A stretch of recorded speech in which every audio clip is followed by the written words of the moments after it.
Selamat malam. Ya, ini kelas belum ada yang hadir. Kita tunggu.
Ya, selamat malam, Mbak. Assalamualaikum warahmatullahi wabarakatuh. Mbak Dwi bisa dengar suara saya?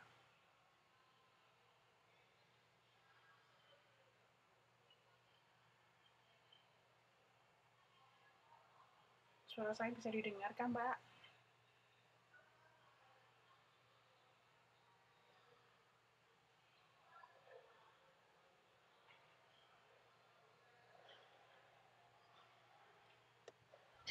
Kita sambil tunggu teman-teman yang lain ya.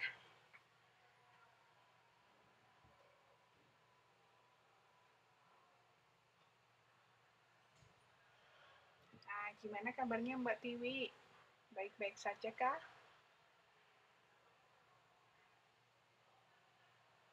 Semoga senantiasa baik ya Mbak. Dan ini uh, luangnya waktu bisa kembali dinikmati, bisa dinikmati seperti dulu ya. Jadi dulu sepertinya ini kesibukannya tidak seperti yang sekarang ya. Harapan saya di semester ini Mbak Tiwi bisa kembali aktif, itu harapan saya. Ini teman-teman yang lain kemana? Ini ya nampaknya semester 4 ini ya semester yang cukup berat dilalui teman-teman ya. Nampaknya pada kesibukannya tingkat tinggi semua ya. Nah, yang perlu sedikit diingat adalah ya tinggal selangkah lagi ya, selangkah lagi 2 semester lagi gitu ya. Itu sudah selesai. Ingat kalau ada kakaknya yang kemarin UNAS itu rasanya ini tahun depan ya, ini angkatan 3 akan menyusul gitu ya. Ya, Mbak, selamat malam.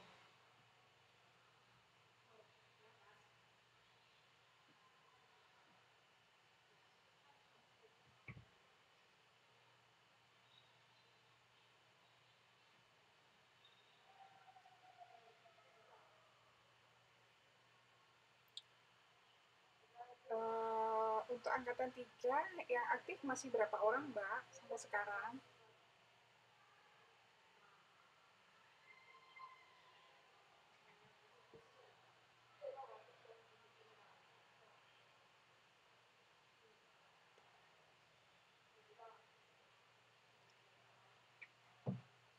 Saya pribadi berharap mungkin teman-teman ini ya tidak banyak yang drop out ya, tidak banyak atau istilahnya masih kuat untuk bertahan ya. kuat untuk bertahan, untuk melanjutkan berjuang ya. Oke, baik. Uh, Malam ini seperti halnya pelajaran kita yang kemarin ya, atau yang pada semester 3 kemarin ya,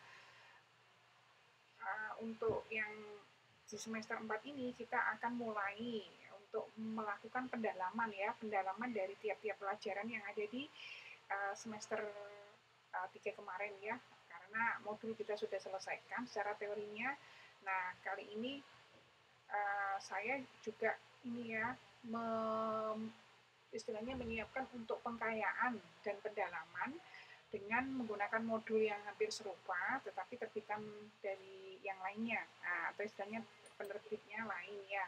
Nah, ini nampaknya nanti bisa untuk sebagai bahan referensi ya, referensi untuk digunakan. Sinyalnya merah.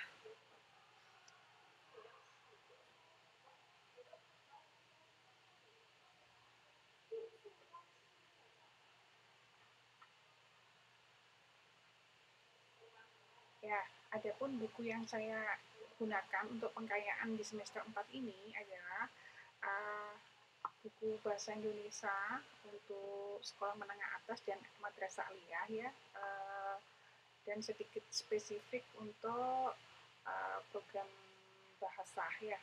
Jadi di sini saya melihat isinya cukup baik untuk memperdalam ya, cukup baik untuk memperdalam serta memperkaya pelajaran kita di semester yang kemarin ya, atau istilahnya relevansi dari cakupan materinya itu kurang lebih cukup untuk memperdalam ya, sehingga ini saya pilih modulnya.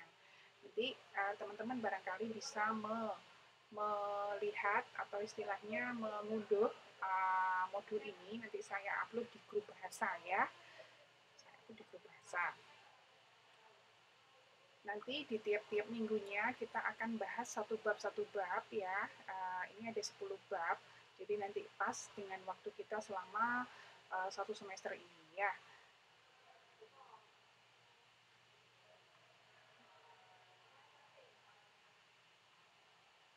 Ya, nampaknya teman-teman belum ada yang online ya. Nanti mungkin barangkali bisa didengarkan rekaman ini ya. Oke. Nah, khususnya pada bab ini ya, pada bab 1 ini ya, untuk malam ini kita akan membahas mengenai topik seputar mengenai tema kehidupan ekonomi ya. Kalau dulu perekonomian kan sudah pernah ya disinggung ya. Nah, namun yang selalu kita tekankan adalah kompetensi khusus dari tiap bab ini ya. Nah, khususnya untuk yang kompetensi yang malam ini, teman-teman akan dibahas ya, istilahnya kita bersama akan membahas mengenai ini, mendengarkan wawancara, berwawancara, membaca intensif tes, menulis paragraf, serta fonem bahasa Indonesia. Nah, di sini mungkin ada beberapa yang saya sedikit singgung ya, ada yang saya tekankan, ada yang nanti akan saya percepat gitu ya. Nah, Mbak Tivi bisa dengar suara saya, Mbak? Ya, mungkin barangkali teman-teman punya kesibukan sehingga saya meskipun ini ya siswa belum hadir di kelas, tapi saya mulai saja ya, sehingga nanti barangkali bisa menyusul untuk diputar ulang ya. Oke, baik. Saya tunjukkan kembali bahwasanya ini modul yang kita gunakan untuk memperkaya atau untuk memperdalam bahasan kita pada semester yang sekarang ya. Ini isinya saya katakan tadi, menurut analisis saya ini cukup bagus untuk mendalami dari bab yang kemarin ya. Nanti modulnya akan saya upload ya. Terus kemudian di sini nanti ada yang akan saya skip percepat, akan ada yang nanti saya tekankan ya. Ada yang saya tekankan untuk ininya.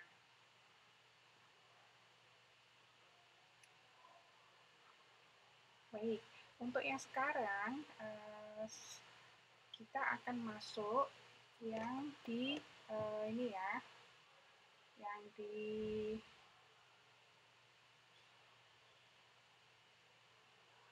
bab pertama ya, di bab pertama dari pelajaran bahasa Indonesia kali ini. Ini ya. Jadi kita akan mendalami beberapa topik ya yang kaitannya dengan wawancara ya. Dulu pernah wawancara ya. Terus kemudian kayak seputar artikel atau teks. Terus kemudian paragraf ekspositif ya, serta sedikit kita mengarah kepada ini ya, tata bahasa ya. Jadi ada kaitannya dengan fonem ya. Ya, nanti agak sekedar tahu saja ya itu apa gitu. Nah, ini suara saya masih bisa didengarkan kan Mbak? Mbak Tiwi?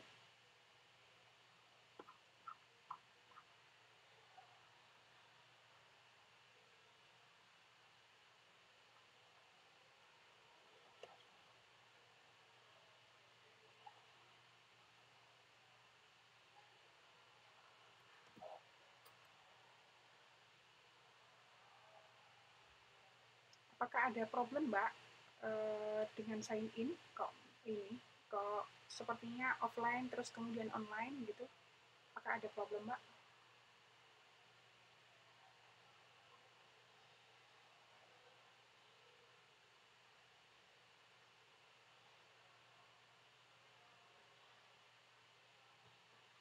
Baik, saya akan memulai dengan ini ya, dengan topik yang sekarang.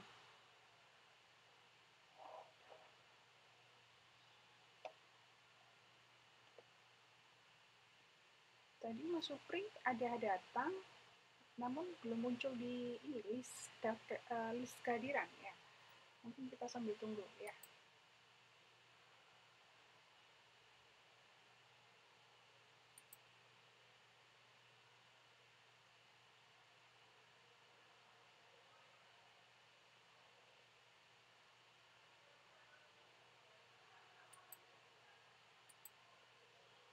Ya, selamat malam Mas Supri. Ya, Waalaikumsalam. Bagaimana nih kabarnya?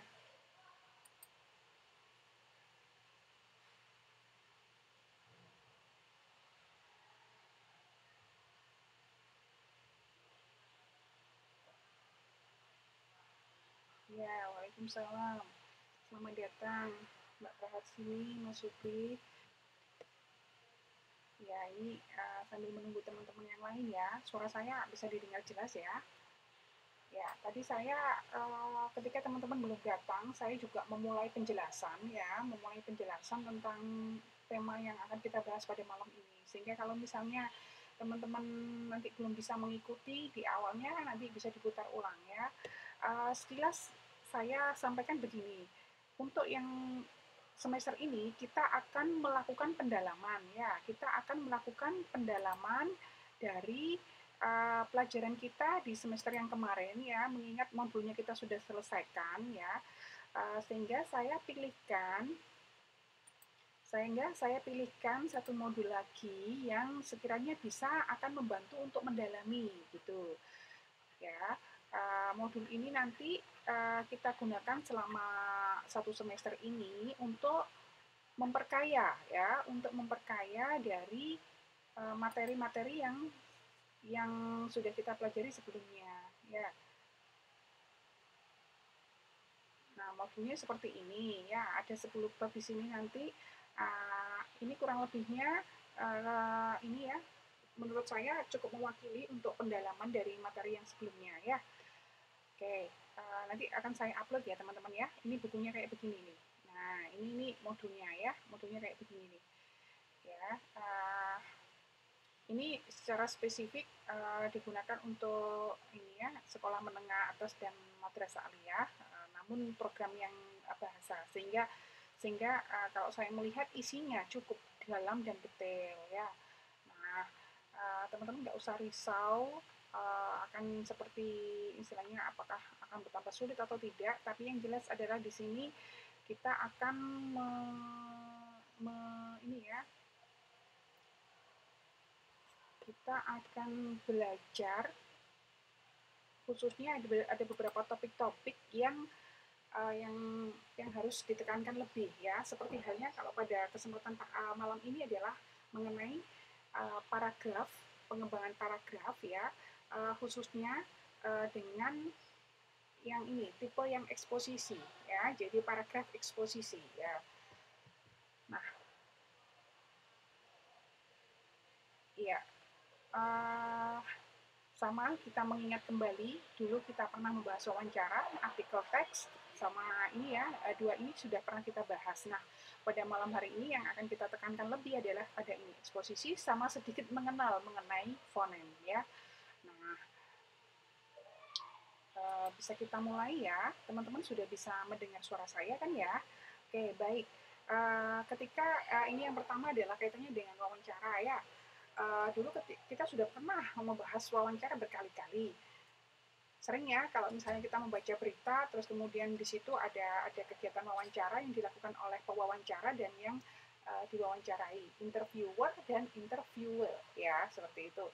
Nah, wartawan pun seringkali melakukan teknik wawancara ini ketika menggali informasi yang kaitannya dengan ini ya, dengan pendapat atau fakta dari sebuah masalah atau peristiwa ya.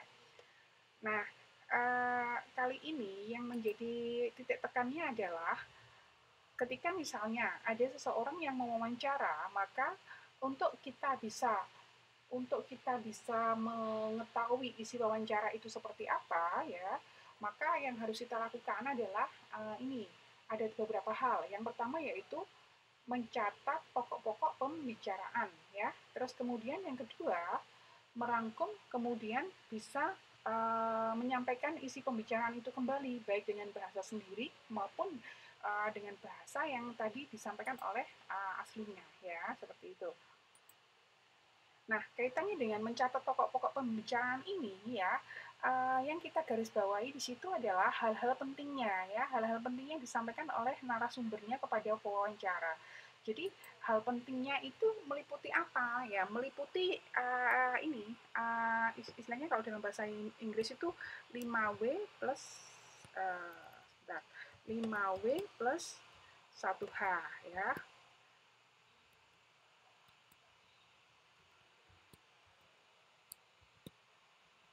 Nah, 5W apa? Kalau dalam bahasa Inggris itu adalah what, where gitu ya.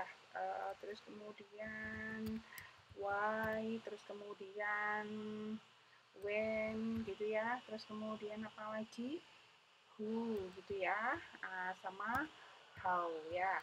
Nah, jadi apa, di mana, seperti apa, siapa, dan bagaimana itulah yang menjadi pokok pembicaraan itu yang harus kita tangkap gitu loh. Jadi minimal ketika seseorang itu mewawancara, maka apa minimal pokok pembicaraan intinya. Nah, apa dulu ya? Jadi apa dulu yang dibicarakan gitu ya?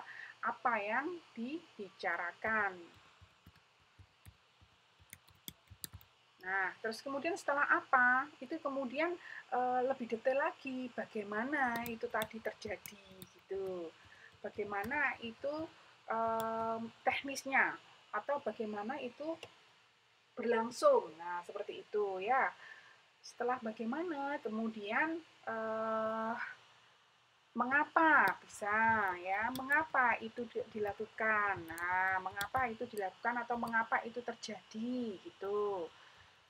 Ya, terus kemudian berikutnya ini siapa saja yang terlibat gitu ya, di mana kejadiannya atau di mana hal itu terjadi ya. Terus kemudian ya, selamat malam Mbak. Mengapa itu terjadi? Terus kemudian ini sudah berapa pertanyaan ya? Mengapa? Apa? Satu. Bagaimana itu terjadi? Dua. Terus kemudian mengapa itu terjadi? Tiga. Kemudian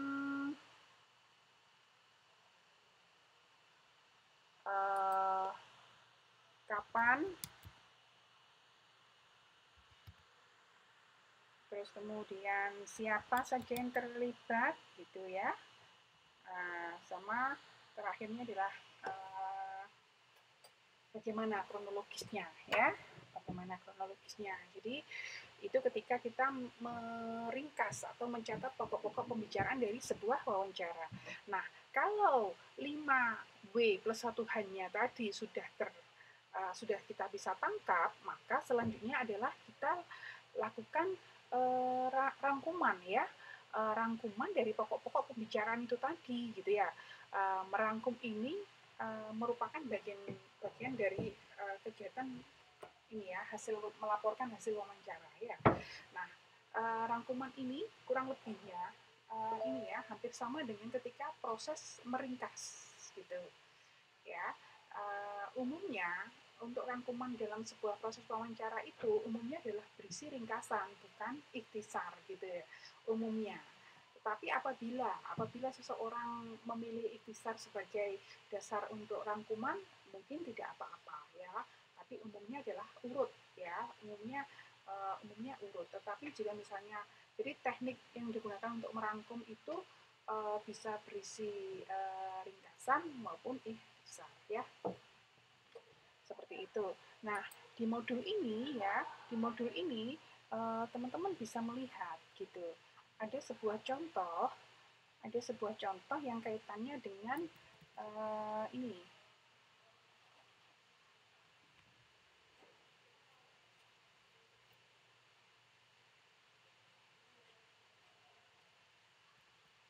Nah, ada sebuah contoh kaitannya dengan wawancara ya, yang dilakukan oleh seseorang kepada seorang narasumber ya. Jadi kalau kita amati, maka pertanyaan-pertanyaannya yang bisa kita lakukan itu atau yang bisa kita tanyakan itu adalah seputar tadi pertanyaan dari 5W1H. Apa? Ini ya dimulai dengan di sini nih. Apa? Nah, ini ya. Terus kemudian untuk apa? Itu tidak satu pertanyaan. Misalnya apa, kemudian satu pertanyaan selesai, kemudian langsung pindah ke mengapa gitu, tidak. Tapi di pertanyaan poin apa itu bisa terdiri dari beberapa sub pertanyaan ya. Misalnya saja ini apa peristiwa. Nah, apa peristiwa yang paling membekas di benak Anda misalnya gitu ya. Nah, ini ada sub pertanyaan berikutnya. Itu umumnya adalah ingin memperdalam dari beberapa contoh deskripsi yang tadi sudah disampaikan ya.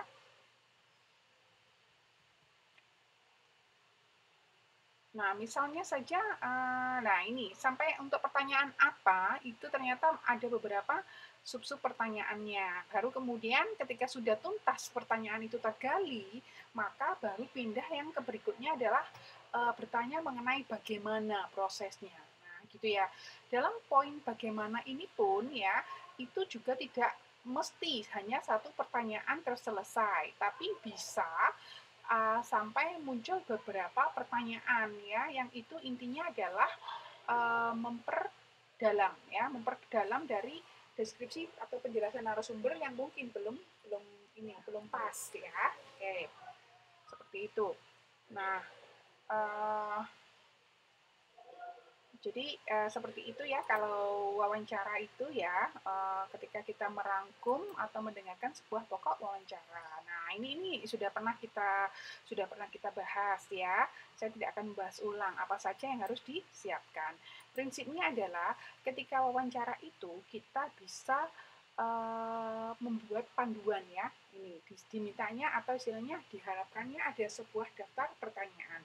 Nah, kaitannya dengan daftar pertanyaan ya, ini tipe atau macamnya itu banyak ya. Misalnya untuk teknik interview ya, atau teknik wawancara ya, teknik interview atau wawancara, ini macamnya ada beberapa hal ya. Misalnya teknik interview yang terstruktur. Nah, terus kemudian semi struktur atau semi terstruktur ya, atau bahkan tidak terstruktur ya. Nah, ini kaitannya dengan ini apa daftar pertanyaan yang diminta ya. Jadi ketika teman-teman nanti mau melakukan wawancara, harapannya adalah sebuah daftar pertanyaan. Ada sebuah daftar pertanyaan yang sifatnya itu adalah berkaitan dengan topik yang akan diwawancarakan, kan gitu ya, atau topik yang akan digali gitu. Nah, ketika membuat daftar pertanyaan, ya, itu sebenarnya fungsinya adalah untuk ini ya, untuk panduan ya, sebagai panduan agar pewawancara itu tidak kehilangan arah ya. Jadi agar pewawancara itu bisa menggali informasi sesuai dengan harapan yang telah ditetapkan sebelumnya atau tujuan yang telah ditetapkan sebelumnya ya. Jadi kalau misalnya di situ ada teknik interview yang terstruktur, artinya terstruktur itu apa? Artinya adalah ada sebuah panduan pertanyaan yang di situ kita mengikuti betul pertanyaan-pertanyaan itu, ya.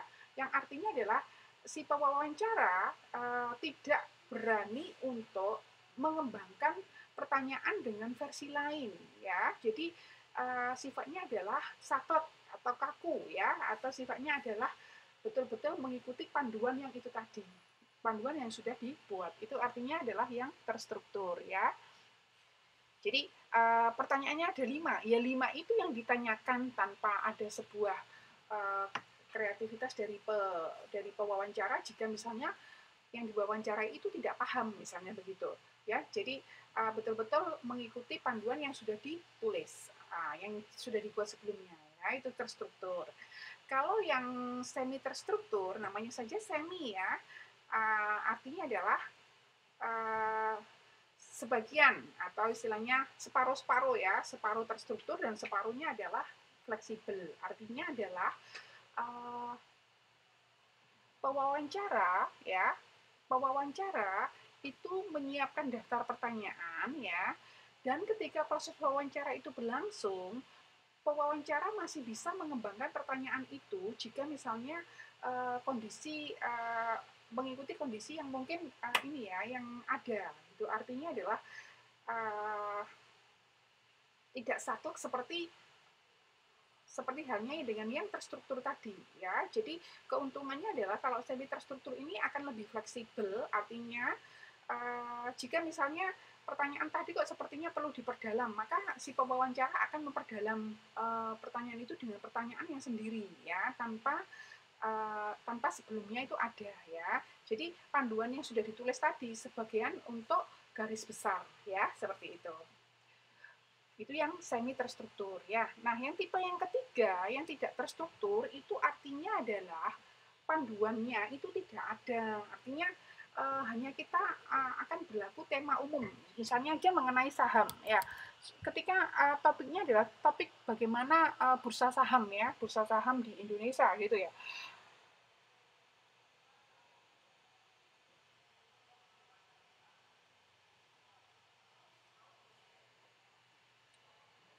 Iya, iya, iya, iya.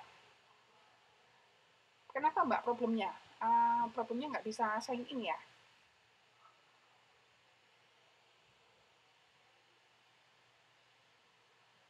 Ya, nanti saya upload ini ya, ininya apa istilahnya, ini apa PPT-nya, terus kemudian modul sama rekaman ya, itu nanti akan saya upload, insya Allah paling lambat ini, paling lambat besok Jumat ya, paling lambatnya ya, atau kalau saya upayakan ya Kamis malam gitu bisa ya.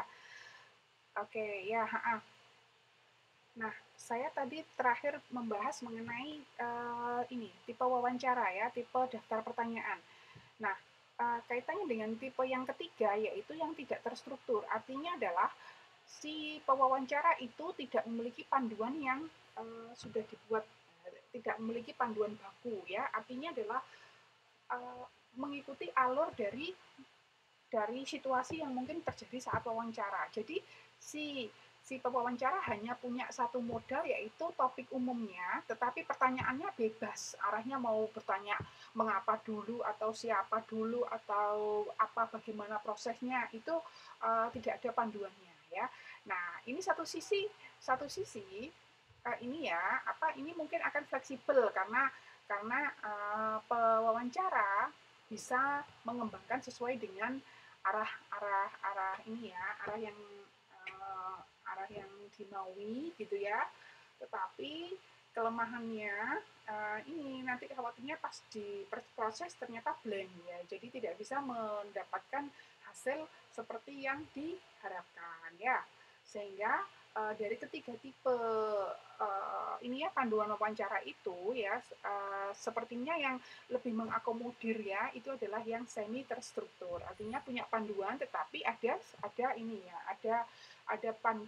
punya panduan tetapi kita bisa mengembangkan lebih fleksibel ya, seperti itu.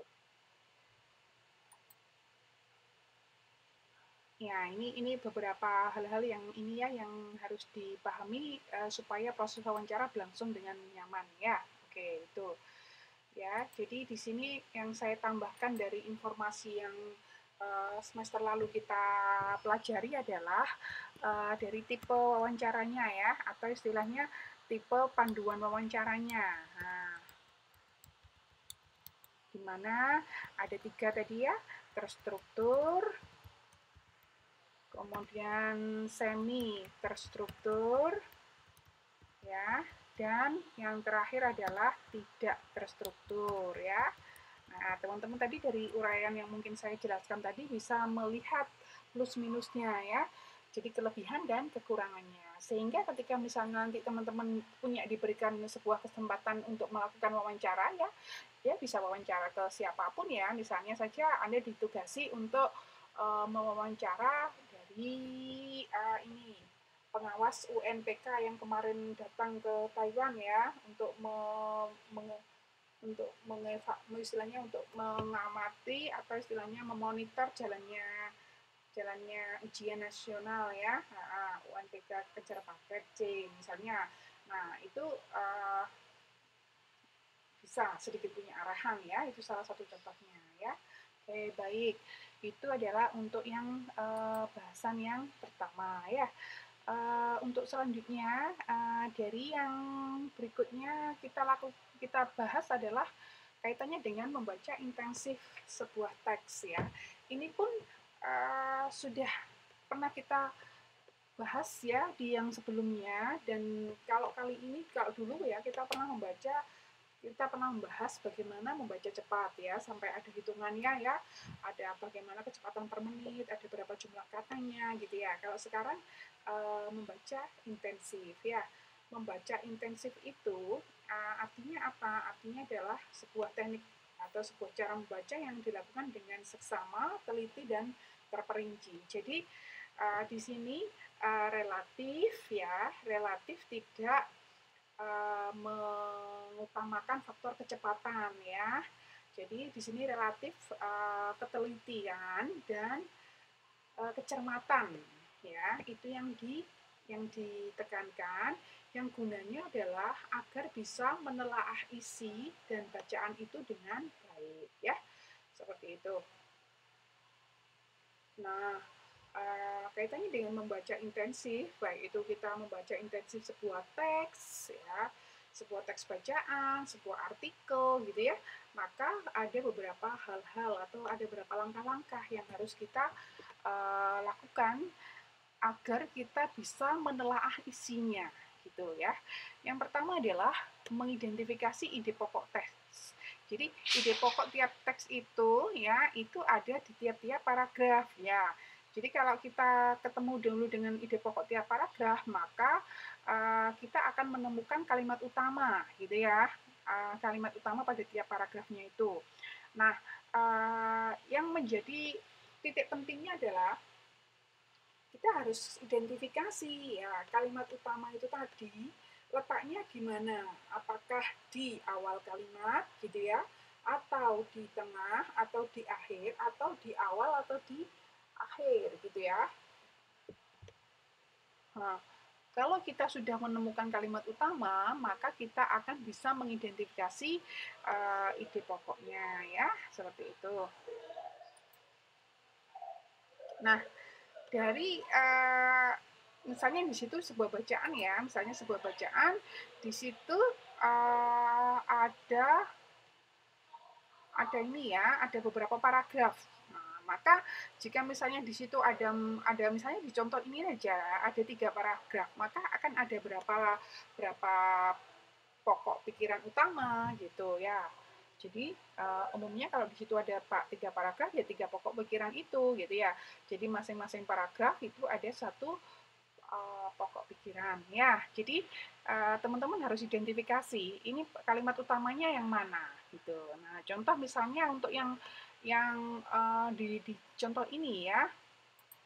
Ini barangkali kurang jelas, saya bisa perbesar. Oke, nih. Nah, ini judulnya adalah bagaimana mengklasifikasi pengeluaran ya, karena topik kita adalah kaitannya dengan topik ekonomi. Ini Mbak Rini. Mbak Rini siapa ini? Mbak Stiorini. Nah, misalnya saja pada paragraf pertama. Jadi ingat ya, ketika kita membaca intensif, maka langkah yang harus kita lakukan pertama adalah selalu kita harus bisa berhasil mengidentifikasi mana kalimat utamanya, ya, atau letak pikiran utamanya, atau ide pokok paragrafnya itu di mana, ya. Nah, itu yang harus kita identifikasi.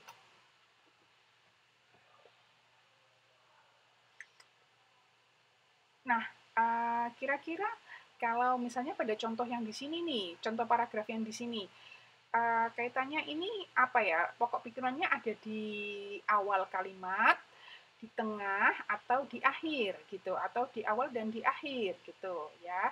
Jadi misalnya kalau pada contoh yang ini adalah kaitannya ternyata ini kaitannya dengan penghasilan yang kurang gitu ya. Jadi maunya naik atau meningkat gitu ya. Terus ada kenaikan gaji gitu. Terus kemudian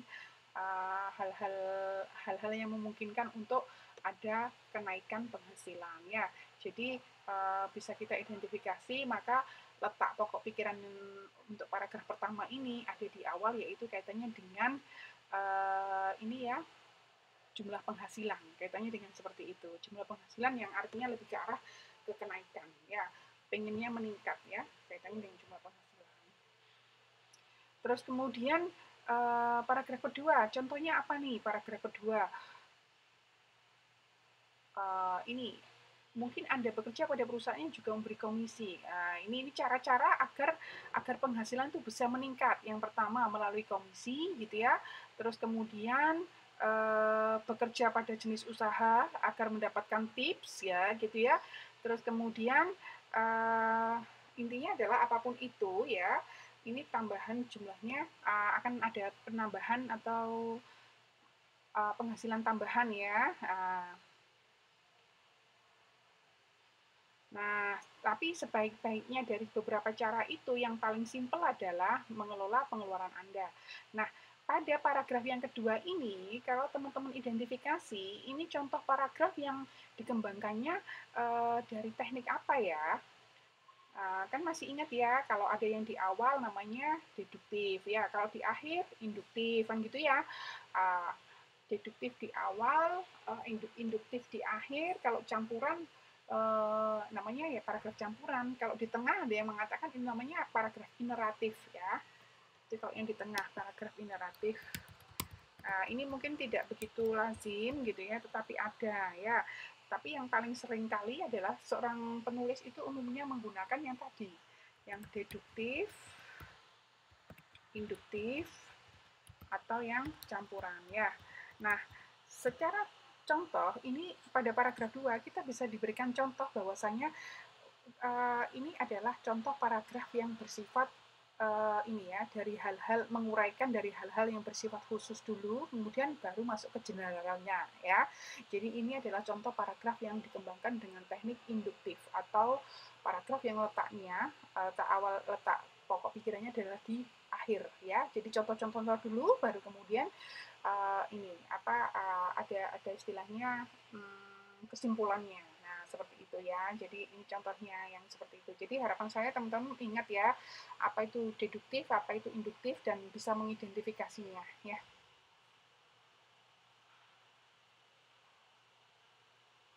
Nah, untuk paragraf yang ketiga ini nanti bisa dilakukan hal yang sama ya, bisa diidentifikasi ya.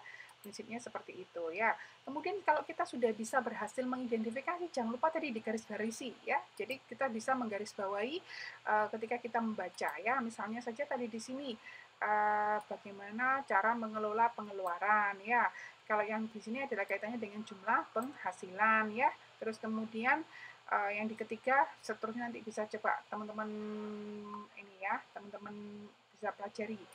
Nah, misalnya setelah itu kita akan lebih mudah untuk meringkasnya ya. Cara meringkasnya bagaimana? Ini kita cuplik dulu ya, atau istilahnya kita pindahkan dulu beberapa pokok pikiran tadi dari masing-masing paragraf ya.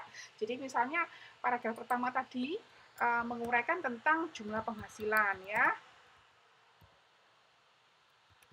Nah, kemudian paragraf kedua menguraikan tentang ini cara mengelola keuangan ya. Nah, begitu cara mengelola keuangan agar penghasilan meningkat kan gitu maunya. Agar penghasilan uh, agar penghasilan itu bisa dirasa ini loh tidak selalu kurang agar jumlah penghasilan yang diterima itu dirasakan bisa sesuai. Nah, itu. Nah, dan seterusnya sampai dengan paragraf itu berakhir ya, maka itu tulisnya dulu ya, di list, di daftar ya. Kemudian setelah itu tulislah ringkasan ide teks tadi berdasarkan ide pokoknya tadi ya, dan gunakan kalimat yang ringkas dan jelas, serta jangan menggunakan kalimat majemuk yang terlalu panjang ya, itu akan membingungkan ya. Tinggal nanti dari beberapa pokok-pokok paragraf ini ya, setelah digabungkan maka akan Anda bisa melakukan ringkasan ya. Seperti itu tipsnya atau cara-caranya untuk bisa memahami isi bacaan ya, memahami teks khususnya dengan cara membaca intensif tadi. Nah, langkah ketiga setelah tadi kita berhasil mengidentifikasi pokok pikiran kemudian meringkas, kita juga harus bisa mengidentifikasi mana yang fakta dan mana yang opini ya. Ini beberapa pelajaran yang di semester kemarin ya kita sudah beberapa kali juga ini mengidentifikasi apa itu fakta dan apa itu opini. Nah, fakta dan opini ini ya perlu kita identifikasi dalam sebuah teks bacaan yang gunanya adalah ini kita jadi tahu ya mana yang memang betul-betul sudah terjadi dan kebenarannya diakui atau yang kebenarannya itu pasti sudah terjadi gitu ya, dan mana yang masih bersifat pendapat. Kalau yang bersifat pendapat itu yang mungkin tidak bisa untuk digeneralisasi atau diumumkan atau tidak bisa untuk ditarik kesimpulan yang bersifat umum ya, seperti itu. Jadi karena itu pendapat seseorang atau subjektif sifatnya ya. Namun pendapat-pendapat ini perlu kita perdengarkan atau perlu kita identifikasi agar ini tadi menjadi sebuah istilahnya perkiraan untuk mengatasi masalah yang mungkin ada diuraikan dalam sebuah teks bacaan itu ya. Saya ingatkan kembali kalau fakta itu benar-benar nyata terjadi ya, kalau yang pendapat itu adalah masih belum terjadi, masih angan-angan ya, dan itu umumnya berupa saran ya, karena seorang menyarankan itu kan hanya sebaiknya begini, tapi kan belum tentu bisa dilakukan, belum tentu itu efektif ya, namanya juga saran ya, itu namanya kategori saran dan perkiraan prediksi itu adalah masuk dalam opini ya. Jadi nanti teman-teman dari di sini harapan saya bisa mengetahui ya langkah-langkah tadi bisa menjadi lebih baik lagi ya. Oke. Nah, berikutnya kita akan bisa menulis paragraf yang bersifat eksposisi ya. Menulis paragraf yang bersifat eksposisi ini topik yang berikutnya ya, dan yang ketiga. Menulis paragraf yang bersifat eksposisi ya, masih ingat kan ya teman-teman, ada jenisnya paragraf itu ada macamnya apa aja. Ada yang bersifat eksposisi, terus kemudian ada yang argumentasi gitu ya, ada yang narasi, ada yang deskripsi, ada yang apa lagi? Eksposisi, argumentasi, narasi, deskripsi. persuasi gitu ya. Jadi yang belakangnya sisi sih. Tapi yang jelas bukan nasi atau basi. Ya, bukan itu. Nah, nanti di di pembahasan di minggu-minggu berikutnya mungkin akan kita perdalam ada lagi ya. Kalau sekarang eksposisi, mungkin berikutnya ada yang deskripsi, ada yang argumentasi gitu ya. Nah, sekilas dari yang ini saya mengingatkan kembali kalau yang eksposisi itu lebih ke arah paparan ya. Jadi lebih ke arah istilahnya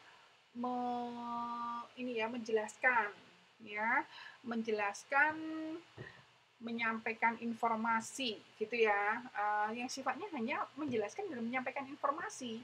Perkara nanti pembaca itu nanti akan mengikuti apa tidak, itu sudah bukan menjadi tujuan atau bukan menjadi targetnya ya.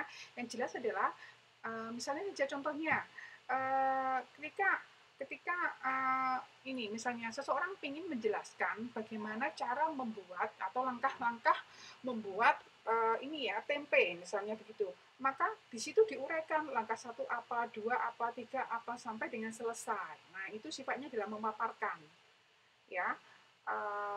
Itu contohnya. Atau kaitannya dengan menjelaskan bagaimana sebuah metode atau cara pembuatan kartu kredit misalnya begitu, atau proses terjadinya sesuatu hal. Misalnya saja kalau dalam bidang ekonomi itu proses terjadinya inflasi. Nah, misalnya seperti itu. Nah, ini itu bisa dipilih, yang bisa dipilih untuk menjawab ini semua, tujuan ini semua adalah paragraf yang bersifat eksposisi ya. Sementara kalau argumentasi ini lebih ke arah pendapat ya. Jadi misalnya di situ ada lebih banyak ke arah opini-opini ya, cenderung dalam paragraf itu tadi. Kalau narasi bercerita ya, berceritakan berdasarkan kronologi waktu gitu ya. Kalau yang deskripsi ini menguraikan secara detail dari sebuah gambaran tertentu ya. Jadi misalnya mau menguraikan pemandangan di desa. Pemandangan di desa ini di situ ada gunungnya berdekatan dengan sawah, sawahnya banyak ditanami apa. Nah, itu adalah contohnya deskripsi ya. Kalau yang persuasi, ya kalau persuasi itu ini sebuah paragraf yang isinya itu adalah lebih ke arah ini ya, bagaimana si pembaca atau si penulis tadi menguraikan hal-hal suatu hal ya, atau beberapa hal atau banyak hal yang nanti sekiranya pembaca itu akan tertarik dan mengikuti apa yang dilakukan oleh si penulis gitu ya. Paling tidak sedikit bernuansa untuk membujuk ya, seperti itu persuasi. Nah, ini beberapa contoh dari paragraf eksposisi ya. Oke. Misalnya ini kalau ini mengenai obligasi. Nah, obligasi itu apa, untuk bagaimana, cocoknya untuk siapa, gitu ya.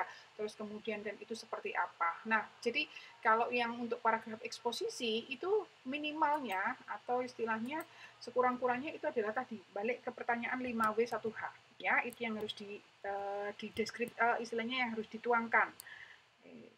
5W plus 1H. Ya, seperti itu. Terus kemudian bagaimana nih caranya untuk bisa menulis atau mengembangkan sebuah paragraf itu menjadi paragraf yang eksposisi ya. Seperti halnya yang tadi saya sampaikan ya, paragraf eksposisi tadi berisi penjelasan ya, berisi penjelasan yang berkaitan dengan penyampaian informasi ya. Selamat datang, Mbak Intan ini siapa ya? Mbak Intan.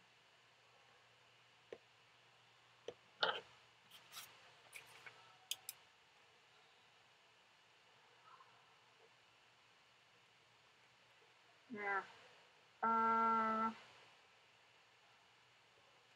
ini teman-teman ini ya, mendengarkan, masih bisa mendengarkan ya.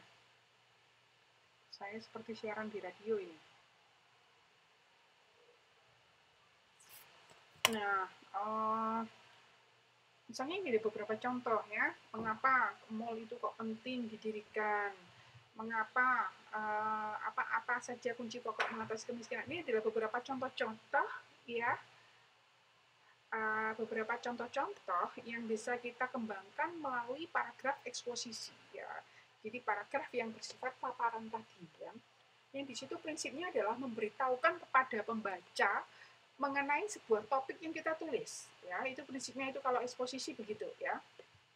Misalnya aja ini cara membuat telur asin. Telur asin tapi yang rasanya rasa udang. Bagaimana nih caranya? Membuat telur asin rasa udang. Biasanya kalau telur asin ya rasa asin ya. Tapi ini telur asin rasa udang. Nah, ini mungkin akan membuat pembaca itu ini ya, penasaran gitu. Sehingga melalui teknik tadi, melalui teknik penulisan paragraf yang eksposisi, nah itu nanti bisa menjawab ke rasa penasaran dari pembaca gitu ya. Nah, yang perlu kita ingat dan yang perlu kita tahu adalah meskipun dalam paragraf eksposisi, nah namanya juga atau ekspositif ya, ini beberapa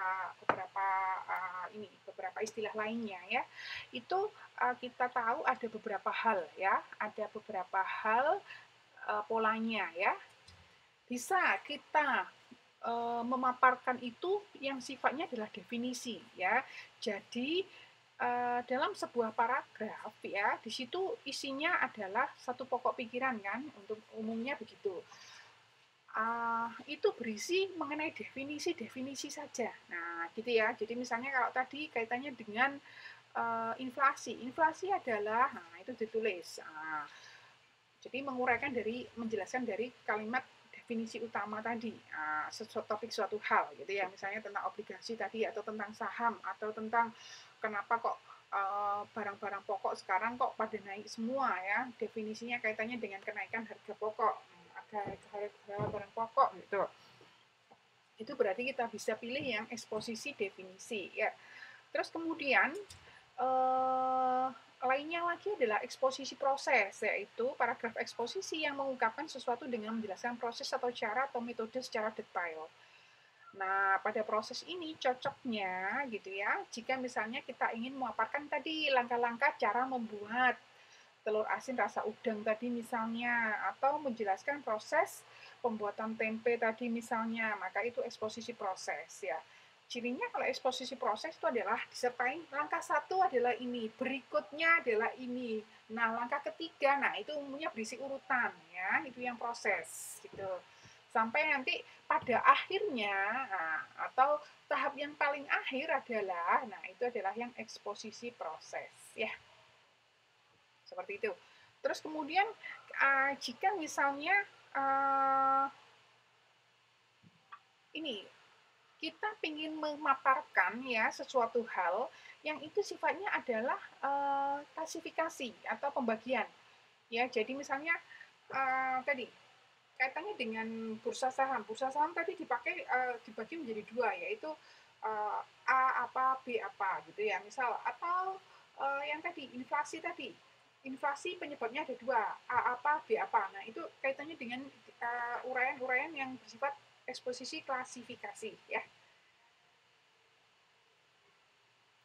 Nah, yang berikutnya lagi ada kaitannya dengan eksposisi ilustrasi atau contoh ya, yaitu memaparkan tadi dengan suatu pernyataan yang diikuti rincian-rincian berupa contoh-contoh gitu ya. Nah, itu yang kaitannya dengan ilustrasi contoh ya, atau eksposisi ilustrasi atau contoh ya. Nah, yang terakhir tipenya adalah eksposisi yang bersifat perbandingan ya, perbandingan dan pertentangan ya, yaitu di situ menguraikan dua hal yang itu dilakukan untuk menilai persamaan dan perbedaan dua objek atau lebih ya. Jadi misalnya seperti ini.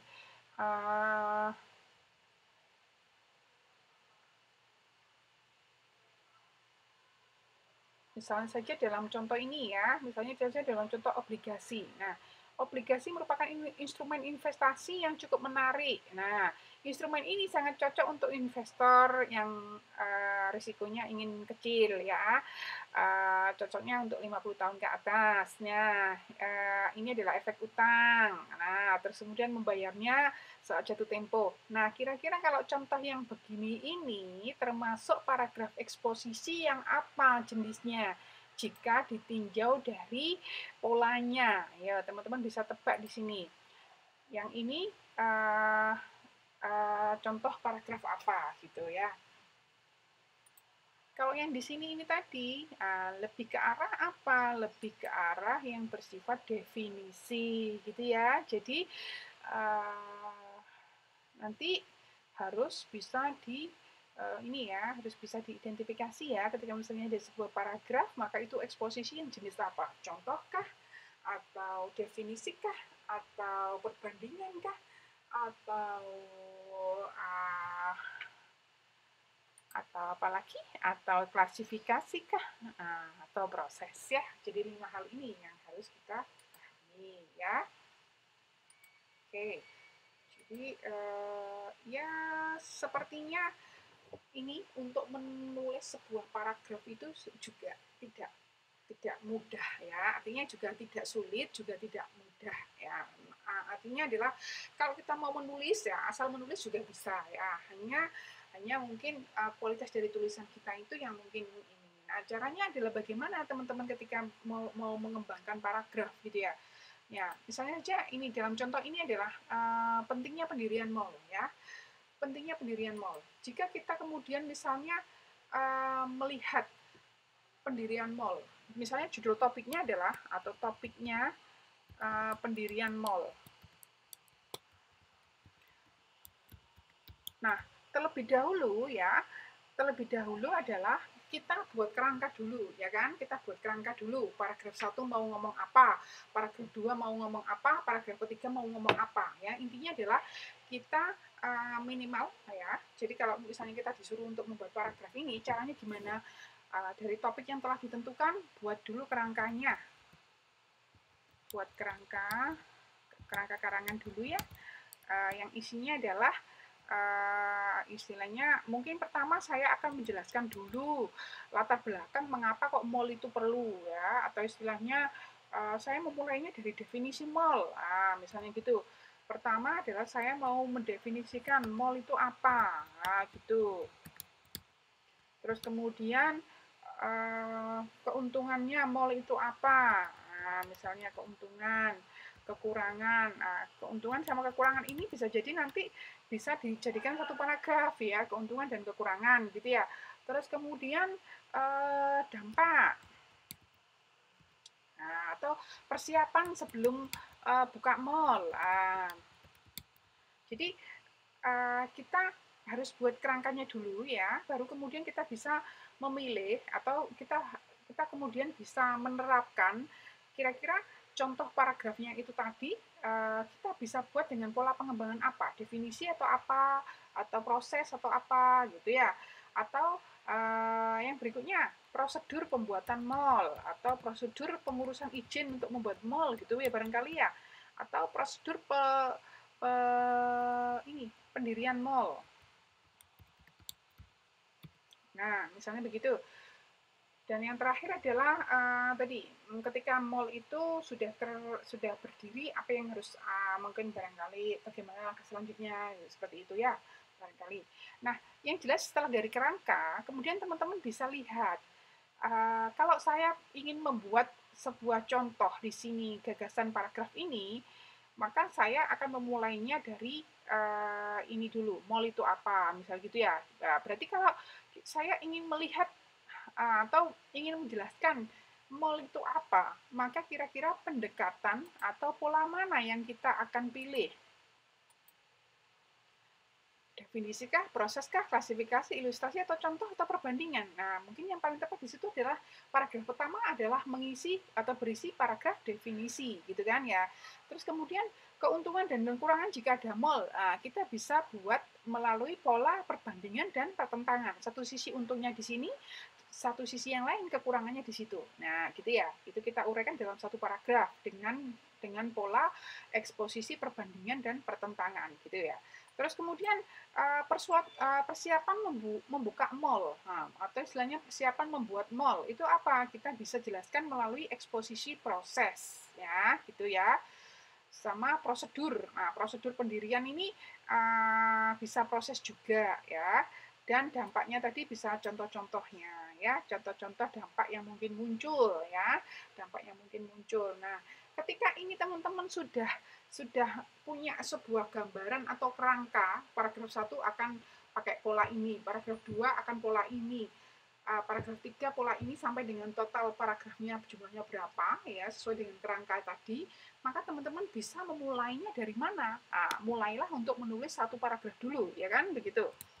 Nah, ketika satu paragraf ini sudah kita urai, ya, satu paragraf ini sudah kita urai, kita harus memulainya dari mana? Kita mulai dulu dari mengembangkan kalimat utama dulu, ya kan?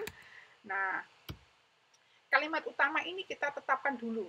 Perkara nanti saya mau susunnya saya dari hal-hal khusus ke umum, atau umum ke khusus, itu adalah teknik pengembangannya, ya. Tapi yang jelas adalah yang paling simpel mungkin untuk memulai agar tidak sulit, biasanya kalimat utama dulu baru diikuti kalimat penjelas, ya. Berarti kita bisa mengembangkan teknik yang deduktif terlebih dahulu, ya. Jadi misalnya mall,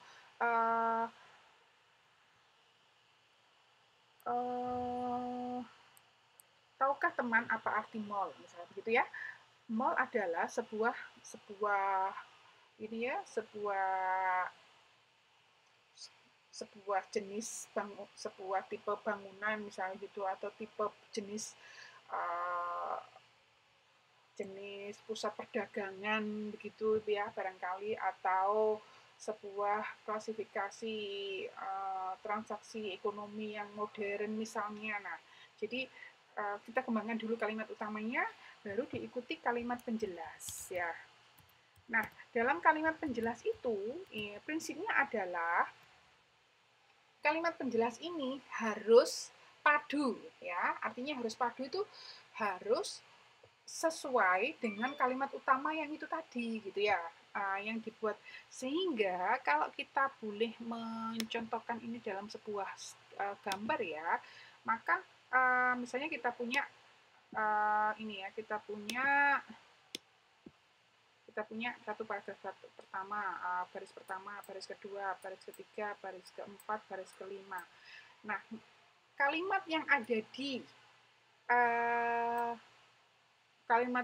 di baris pertama atau kalimat pertama itu harus dilanjutkan dengan kalimat berikutnya, atau istilahnya adalah kalimat kedua ini harus menjelaskan kalimat utama, ya. Jadi saling ini berikutnya, gitu ya, sampai jadi ada hubungannya. Jadi kalau di sini tadi harus ngomong setelah definisi mall, maka kita bisa menjelaskan dari apa tadi yang titik apa istilahnya poin-poin yang mungkin perlu kita perjelas menjadi kalimat penjelas, ya. Jadi seperti itu ini teknik untuk mengembangkan paragrafnya, ya. Ya, jadi ini sampai tuntas, sampai kemudian dalam kerangka itu tadi kita akan bisa ini ya, tahu, oh paragraf pertama pola definisi, kalimat penjelasnya akan saya letakkan di kalimat utama, di kalimat baris pertama, berarti teknik deduktif akan saya pilih, dengan di situ ada beberapa sub-sub kalimat penjelasnya. Itu akan lebih bagus lagi, kita tinggal merangkaikan kalau seperti itu, ya. Jadi sebenarnya juga ketika menulis seperti ini juga bukan suatu hal yang gampang gitu ya. Sehingga kenapa kok kalau misalnya seseorang yang sedang tugas akhir atau ada sebuah karya tulis itu ternyata cukup memakan waktu, ya, sampai dengan tahunan, sampai dengan ini untuk mendapatkan hasil yang mungkin seperti harapan, ya. Kalau asal menulis saja mungkin bisa 1 jam 2 jam selesai, tapi kita belum bisa menentukan kualitasnya apakah baik atau tidak, ya, seperti itu. Tetapi mulailah menulis gitu, mulailah menulis daripada tidak memulai sama sekali, ya.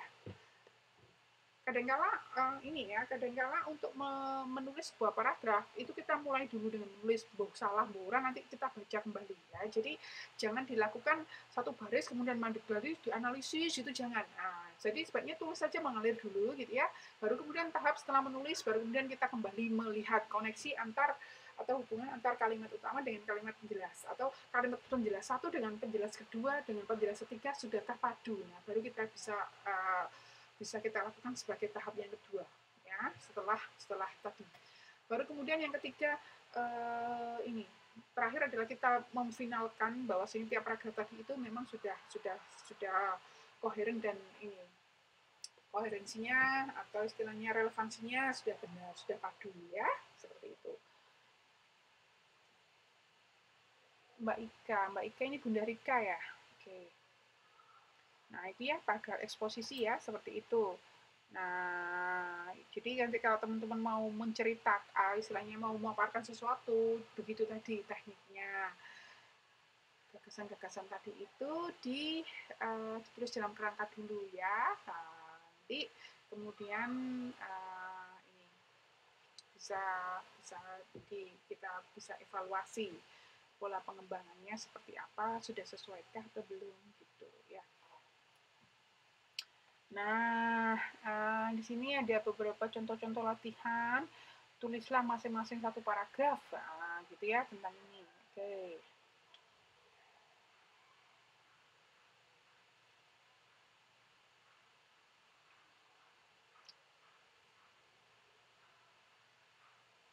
Yang berikutnya adalah kaitannya dengan fonem ya, fonem bahasa Indonesia ya atau ini ya. Jadi ini hanya untuk saya kenalkan saja karena ini kalau ibaratnya adalah secara tata bahasa itu adalah ini ya ke arah dasar terbentuknya bahasa di tingkat yang level-level yang detail gitu ya. Ibarat kalau bahasa Inggris itu di grammarnya gitu. Ya, jadi mungkin ini menjadi hal yang mungkin perlu kita tahu ya, sekedar kita tahu ya, karena mungkin bagi jurusan bahasa Indonesia ini mungkin akan menjadi penekanan sekali gitu ya. Nah, untuk kita tahu apa itu fonem dari tata bahasa ya, kita perlu ini tahu dulu definisi fonem itu apa. Ini pernah dengar ya teman-teman fonem? Fonem itu adalah satuan bunyi bahasa terkecil yang sifatnya itu bisa akan membedakan arti. Jadi misalnya bisa membedakan arti berarti sekurang-kurangnya ada pasangannya, ada minimalnya, ada pasangan minimalnya, yaitu jika satu kata maka ada pasangannya. Nah, itu ada pasangannya satu kata lagi. Jadi minimal sekurang-kurangnya adalah ada dua kata di situ. Baru kemudian bisa dilihat di situ itu ada beda nggak artinya dari dua hal itu. Gitu. Jadi fonem di situ kaitannya dengan pembedaan arti ya yang kaitannya dengan bunyi ya gitu. Nah, ilmunya nanti ilmu yang pelajari tentang fonem disebut fonemik ya. Fonem ini bagian dari fonologi. Fonologi itu ilmu yang mempelajari bahasa, bunyi bahasa ya. Jadi ini uh, mungkin bagi jurusan tertentu sangat ditekankan ya untuk kita sekedar tahu ya. Oke, contohnya saja tadi saya katakan untuk dapat kita bedakan artinya itu berarti sekurang-kurangnya harus ada minimal dua kata ya atau ya dua kata itulah gitu atau namanya adalah minimal pasangan ya minimal pasangan atau one pair ya satu pasang gitu ya atau satu pasang gitu ada satu pasang kata ya untuk kita bisa melihat apakah dia itu fonem atau bukan gitu. Contohnya misalnya kita punya dua kata dan umumnya dua kata itu dalam bahasa Indonesia ini huruf-hurufnya itu susunan huruf-hurufnya itu hampir mirip ya kayak tadi contohnya kali ini misalnya harus dan arus versus arus ya. Nah, ini yang membedakan apa? Yang membedakan adalah huruf H di depan ya. Sehingga kalau misalnya huruf H ini hilang, maka akan sama artinya, gitu ya. Tapi jika huruf H ini ada, ya, Enggak, belum Mbak, belum. Saya belum kasih tugas. Ini enjoy dulu ya, enjoy dulu. Nanti uh, nanti berikut-berikutnya ya. Oke. Nggak dengar suara ya Mbak. Oke, nanti bisa nanti diputar ulang ya fisiknya. Oke. Nah, saya lanjutkan kembali mengenai fonem ya. Jadi sepasang kata ya, sepasang kata yang secara struktur kata, secara struktur tulisan itu hampir mirip ya, atau kurang lebih ya hampir sama gitu loh.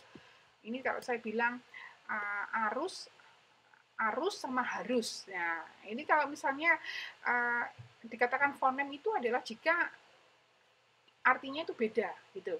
Jika dia nggak ada, ya, jika H ini nggak ada, ya, jika H ini nggak ada, maka artinya akan sama, arus ya arus gitu lah. Tapi kalau H ini ada, maka dia akan berbeda artinya dengan arus, ya. Maka kalau sudah bisa berbeda arti begitu, maka H ini dikatakan adalah fonem, gitu ya, karena dia bisa membedakan arti, ya, seperti itu. Itu globalnya dari fonem ya. Kalau secara kamus bahasa Indonesia ya, fonem itu adalah satuan bunyi terkecil yang mampu menunjukkan kontras makna. Kontras itu berarti beda makna gitu ya. Huruf satu aja, tapi berbeda. Nah, misalnya H tadi ya, yang sering kali H ya. Terus kemudian B dengan P ya.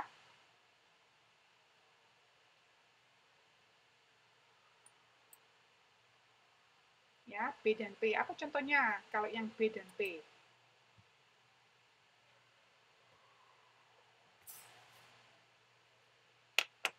Uh, ini beberapa ya H, terus kemudian B, kemudian P, terus kemudian K, ya, kemudian uh,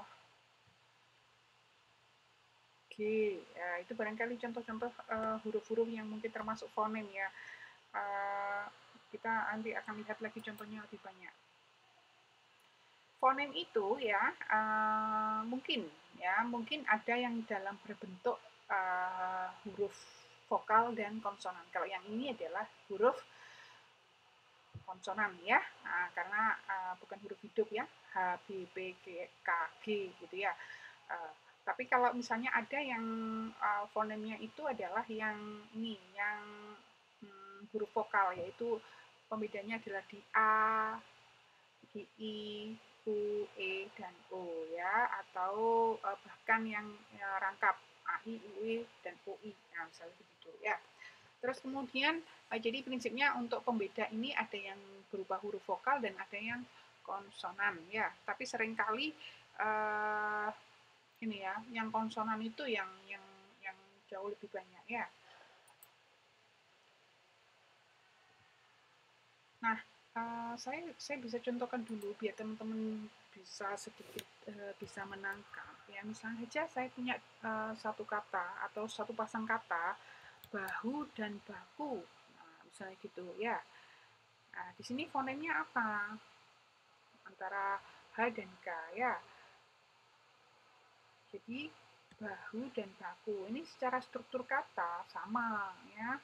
Ada 4 kata, ada 4 huruf ya, maaf, ada 4 huruf dan di situ strukturnya pun sama, habis vokal, habis konsonan, vokal, terus kemudian ini ya sama ini. Tapi pembedanya adalah H dan K di sini akan berbeda makna, maka itu adalah fonem. Terus kemudian pagar, sama cagar, nah misalnya seperti itu ya. Atau cagar dengan cakar, nah ini ya. Terus kemudian laba dengan raba, nah ini berbedanya gimana itu. Itu yang umumnya secara struktur sama gitu ya, tetapi ada juga yang begini, muda dan mudah. Ya, jadi ini jika ini satu kata ini, satu huruf ini ya, maaf, satu huruf ini dihilangkan, maka akan bisa ini menyamakan makna. Tetapi jika kata huruf itu ini ditiadakan, atau ditambahkan, maka akan berbeda makna ya. Itu adalah fonem. Terus kemudian macam-macamnya ini ya, ini mungkin teman-teman sekedar tahu aja ya, sudah tahu aja bahwasanya ada yang alofon, macam-macam perubahan fonem ini ya, ini proses-prosesnya, asimilasi, desimilasi, diftong, monoftong, dan nasalisasi ya. Ini mungkin ini ya istilahnya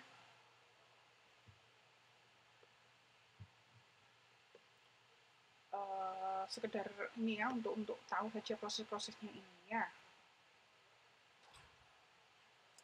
Kalau alofon itu apa? Karena pengaruh lingkungan suku kata. Terus kemudian kalau asimilasi itu ini apa, perubahan bunyi dari yang tidak sama menjadi sama atau hampir sama. Nah, ini cukup tahu ya untuk kaitannya dengan kalau tulisannya sama tapi pelafalannya berbeda.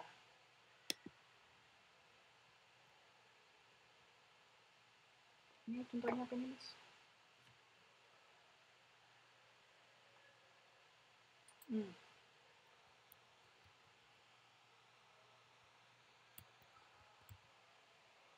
Apel dengan apel ya. Oke. Ya, itu termasuk fonem apa bukan ya?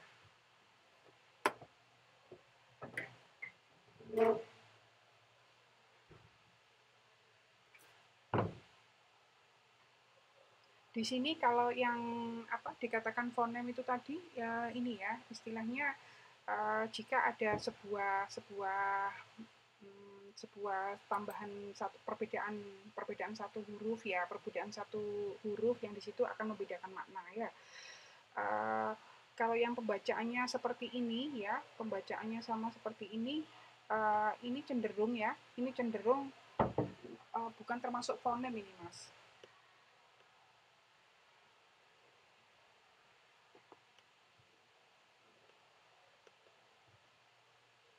Ya, saya akan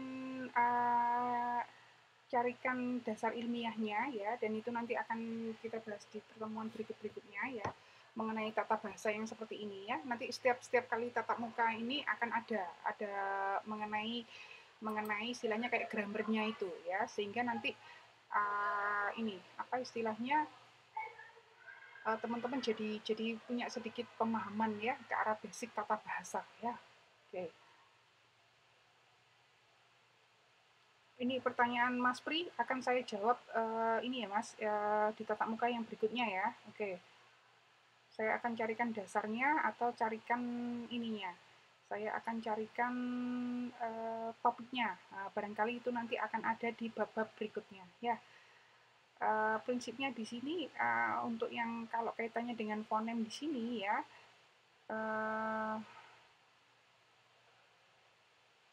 itu umumnya adalah hurufnya itu tidak sama persis, strukturnya tidak sama persis. Jadi sekurang-kurangnya adalah ada satu huruf atau dua huruf yang membedakan ya. Nah, itu namanya fonem.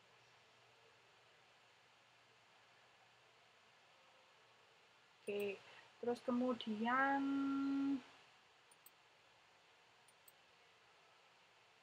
nah ini sudah selesai.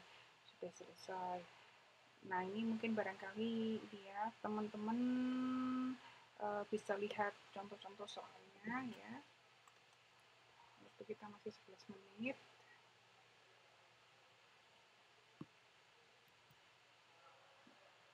Nah, coba latihan untuk mencoba membaca paragraf ini ya. Baca paragraf ini dan ide pokoknya apa. Itu dulu yang pertama. Saya sambil coba carikan jawaban untuk Mas Supri ya.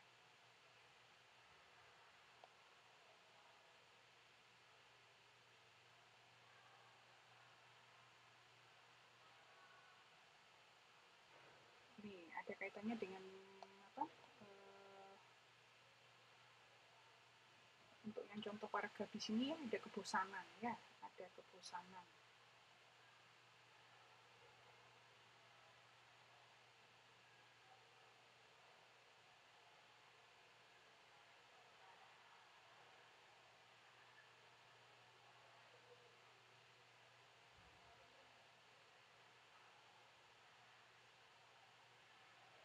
Nah, ya, Mas Supri, uh, ini untuk kategori yang seperti ini, apel ya, itu adalah ini contoh kata ya yang sifatnya itu adalah homograf ya. Jadi homograf itu kalau secara kamus besar bahasa Indonesia adalah sebuah kata yang memiliki ejaan atau tulisan yang sama ya, tetapi lafal pengucapannya berbeda ya, sehingga karena lafal pengucapannya berbeda maka akan memiliki makna yang berbeda pula ya seperti itu. Kalau dari arti katanya sendiri, homo. Kalau dipisah ya dari kata homonya, homo itu berarti kan sama ya, sejenis atau istilahnya sama gitu ya, sama. Graf itu artinya adalah dari bahasa ini artinya adalah tulisan. Dan nanti ya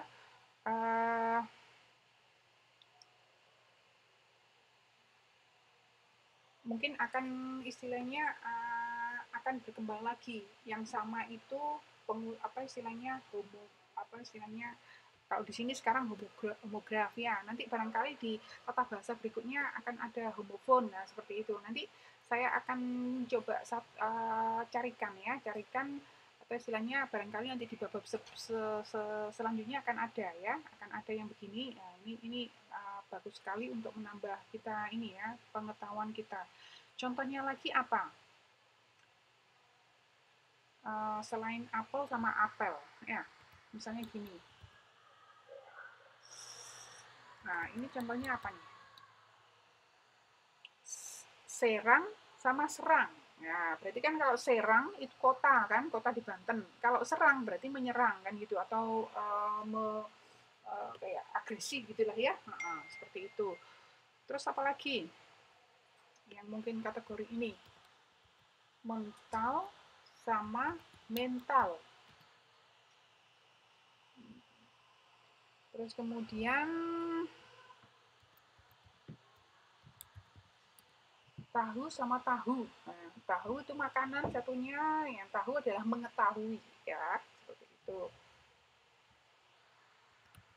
Seri kemudian seri. Gigi seri sama seri. Nah, gitu ya. Jadi ini semua kategori dari homograf ya.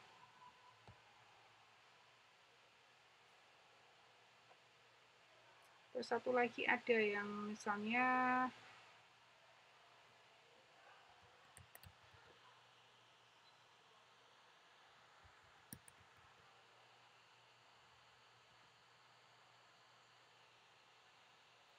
keset, di situ satunya alas, terus kemudian satunya adalah bersifat kasar atau seret. Keset ya. Keset sama keset. Agak-agak ini, agak-agak pengucapannya agak-agak ini ya, sehingga ini untuk kita tahu artinya itu apa, berarti kita harus tahu dalam konteks kalimatnya letaknya di mana ya, letaknya seperti apa. Oke, seperti itu ya, itu Mas Supri ya untuk penjelasan mengenai homografnya. Oke. Nah, ini ya.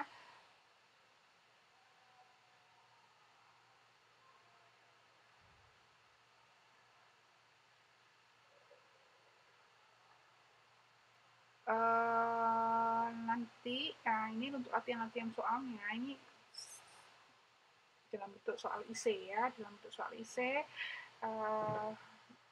tidak multiple choice seperti di modul sebelumnya ya, sehingga ini melatih kita untuk kita bisa mengidentifikasi dengan ini ya, cermat ya. Nah, ini kalau misalnya membaca sebuah paragraf ini ya, kira-kira artinya kira-kira paragrafnya di pokoknya ini apa?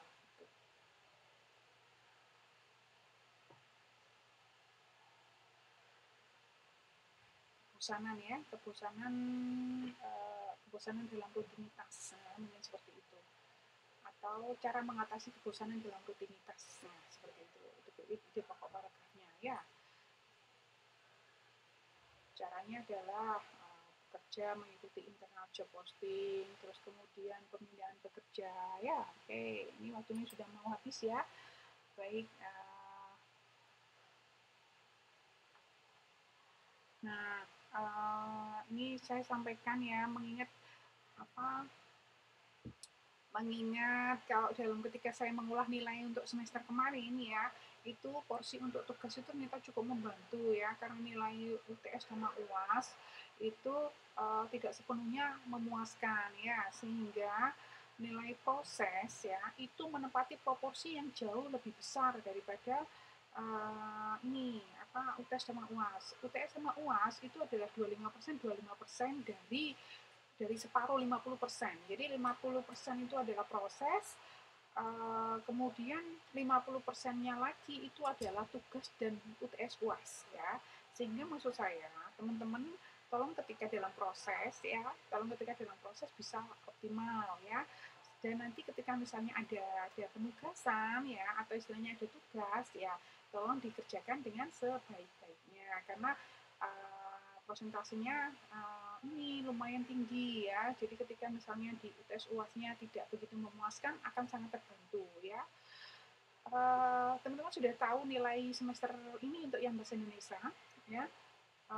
Jika belum, sekilas saya berikan gambaran bahwasanya mungkin untuk yang semester kemarin, semester 3 ya, nilai tertinggi, nilai akhir itu adalah 84 ya, hanya 84, tidak sampai mencapai 85 ke atas ya.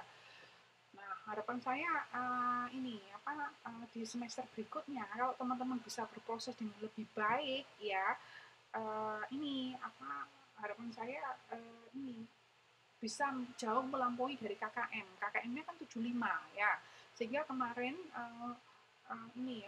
dengan susah payah saya berusaha untuk mengupgrade itu, ini tidak bisa banyak yang sampai dengan, tidak sampai ada yang menyentuh angka 85, itu tertinggi hanya 84 ya, sehingga harapan saya teman-teman bisa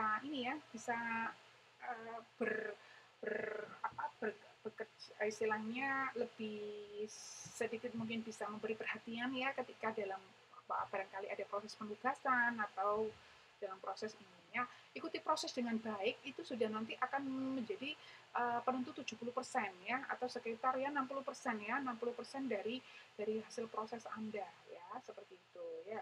Saya mungkin inginnya seperti mata pelajaran lain-lainnya yang mungkin nilainya atau skor nilainya bisa jauh melejit di atas KKM ya, tapi KKM 75 untuk bahasa Indonesia itu memang cukup artinya gampang-gampang susah diraih ya.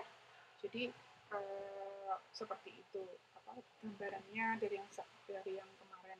Ya mungkin untuk teman-teman yang aktif ya, untuk teman-teman yang aktif kemarin ya, artinya yang ini mengikuti proses dengan minimal ya, seminimal-minimalnya itu mungkin ya ini 80 itu ini ya, istilahnya bisa diraih gitu ya, tetapi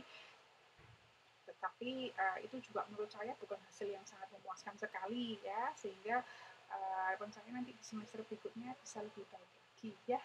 Oke. Jadi ini untuk pemanasan. Untuk pemanasan nanti di tatap muka yang berikutnya kurang lebih nanti modelnya akan akan ada. Dan nanti sebelum TS saya akan memberikan beberapa proses, istilahnya proses untuk teman-teman bisa mengerjakan di rumah, tugas mandiri ya, itu mungkin beberapa kali ya, kurang lebih mungkin 2 ya, untuk pos UTS juga 2 atau 1 nanti coba saya desain gitu ya. Yang harapan saya juga tidak ingin membebani teman-teman ya,